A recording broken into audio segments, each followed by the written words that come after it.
بسم اللہ الرحمن الرحیم۔ رکوع نمبر 9 کی تفسیر ہم پڑھ رہے ہیں۔ آیت نمبر 72 اور 73 ہے ہمارے پاس۔ اس کی تفسیر میں ہم افشائے قتل کا ذکر ہے، یعنی قتل کا راز جو تھا وہ ظاہر ہو گیا تھا۔ تو یہ اللہ رب العزت نے یہاں پر بتایا، جو پہلے بنی اسرائیل کا واقعہ بیان ہوا تھا کہ جو ان کے یہاں پہ قتل ہو گیا تھا، اس کے بارے میں وہ سمجھتے تھے، ایک دوسرے پر الزامات لگاتے تھے اور یہ ظاہر کرتے تھے کہ انہیں معلوم نہیں ہے، لیکن یہ سب غلط تھا، ان کو اس بات کا علم تھا۔ تو اللہ رب العزت نے فرمایا کہ اسی میں سے گائے جو ذبح کرو تو اس کا کچھ حصہ، کوئی ہڈی آپ مقتول کو لگاؤ اور اس سے آپ کو معلوم ہو جائے گا، یہ بول پڑے گا، یہ آپ کو پتہ چل جائے گا کہ قاتل کون ہے۔ تو اللہ نے فرمایا کہ میں وہ بھی جانتا ہوں جو تم نہیں جانتے، جسے تم چھپاتے ہو، میں وہ بھی جانتا ہوں، جسے تم ظاہر کرتے ہو وہ بھی جانتا ہوں۔ پھر فرمایا کہ تمہارے دل جو ہیں وہ اس قدر سخت ہو چکے ہیں، آیت نمبر 74 میں تمہارے دل اتنے سخت ہو چکے ہیں کہ پتھروں سے بھی زیادہ سخت، کیونکہ پتھر بھی بعض ایسے ہوتے ہیں جن سے چشمے پھوٹ پڑتے ہیں، جن سے نہریں پھوٹتی ہیں، پانی نکل آتا ہے، اور بعض پتھر اللہ کے خوف سے گر جاتے ہیں۔ لیکن تمہارے دل اتنے سخت ہو گئے کہ پتھروں سے بھی زیادہ سخت ہو گئے، تم نے اتنی سرکشی کی کہ حق کو قبول کرنے سے بالکل تم محروم رہ گئے، تم نے انکار کر دیا۔ دن بدن تمہارے اعمال خراب ہوتے گئے اور تمہارے دلوں کی سختی بڑھتی گئی۔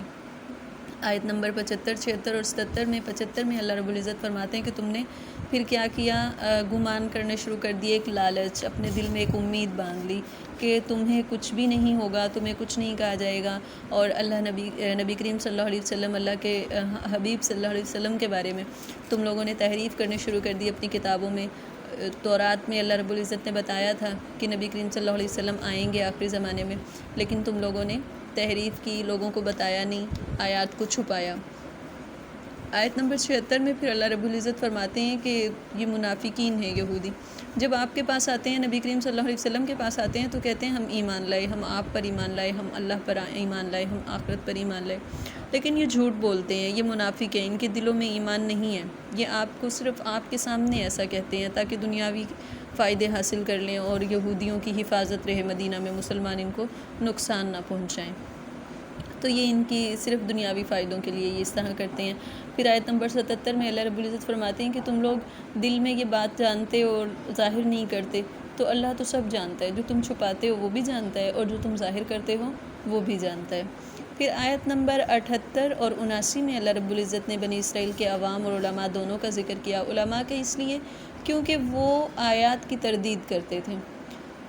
عوام کیونکہ علم نہیں جانتی تھی تورات کا اور نہ ہی قرآن کا، لیکن بنی اسرائیل کے علماء جانتے تھے، اور وہ عوام کو ایسی باتیں بتاتے تھے جو آسانیوں والی تھی، عوام کو اپنی مرضی کی باتیں بتاتے تھے، اور ان کی عوام کا یہ حال تھا کہ وہ ان کی پڑھی پڑھائی بتائی ہوئی باتوں پہ یقین کر لیتے تھے۔ تو دونوں نے ہی اپنے ہاتھوں کو گناہ میں ڈالا، دونوں نے تھوڑا تھوڑا فائدہ حاصل کیا دنیا کا، تو اللہ رب العزت فرماتے ہیں کہ یہ عارضی فائدہ ہے اور آخرت میں تمہیں اس کی سزا ملے گی۔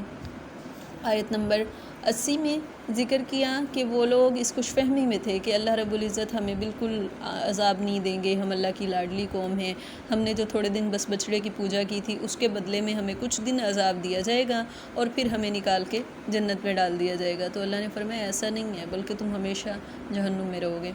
پھر آیت نمبر 81 اور 82 میں نجات کا معیار بتایا کہ نجات کا معیار وہ نہیں ہے جو تم نے اپنے دماغوں میں بنا لیا کہ ہم اللہ کی لاڈلی قوم ہیں اور بس اللہ تعالیٰ جو ہیں وہ ہمیں بخش دیں گے، اور ایسا کچھ نہیں ہے، بلکہ معیار کا نجات وہی ہے جو اللہ نے اپنے نبی کریم صلی اللہ علیہ وسلم کے ذریعے دنیا میں ہدایت کا سامان پھیلایا، قرآن پاک کو نازل کیا، قرآن پاک میں جو بتائے گئے عقائد ہیں، عبادات ہیں، جو پہلے جتنے بھی صحیفے اور کتابیں نازل ہوئیں ان میں سب میں بھی اس بات کا ذکر کیا گیا تھا کہ آخر میں جو نبی آنے والے ہیں ان پر ایمان لازمی ہے۔ تو معیار کا نجات توحید باری تعالیٰ ہے، نبی کریم صلی اللہ علیہ وسلم کو آخری رسول ماننا ہے، اور تمام کتابوں پر ایمان لانا ہے، قیامت پر ایمان لانا ہے۔ یہ ساری چیزیں جو ہیں یہ معیار نجات ہیں، یہ ہماری نجات کا معیار ہیں، انہی کے ذریعے بخشے جائیں گے اور انہی کے ساتھ ہی ہم انشاءاللہ فلاح پائیں گے۔